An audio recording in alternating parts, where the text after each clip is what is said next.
என்ன சார், எப்படியாவது என்ன தப்பிக்க வச்சு கூட்டிட்டு போவீங்கன்னு பார்த்தா நீங்களே எப்படி சொல்றீங்க? அதுக்கு நீங்க வாயை வச்சுட்டு சும்மா இருந்திருக்கணும். ப்ராப்பர்ட்டி வாங்க வந்தேன், பிசினஸுக்கு லோன் வாங்க வந்தேன்னு ஏதோ பொண்ணு பார்க்க வந்த மாப்பிள்ளை கிட்ட சொல்ற மாதிரி உங்களை பத்தி எல்லா விஷயத்தையும் சொல்லி வச்சிட்டீங்க.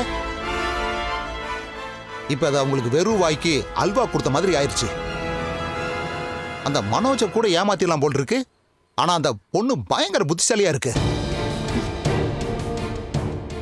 எனக்கும் அதான் சார் புரியல. இவனே ஒரு லூசு.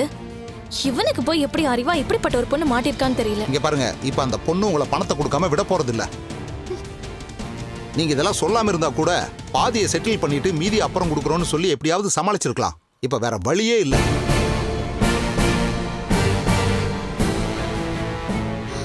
அப்ப நான் 27 லட்சத்தையும் திருப்பி கொடுக்கணுமா?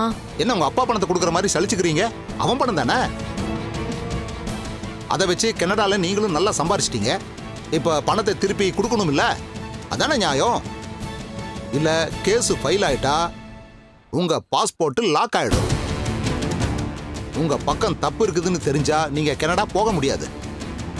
பணத்தை திருப்பி கொடுக்கணும், இல்லைன்னா நீங்க ஜெயிலுக்கு தான் போக வேண்டியிருக்கும்.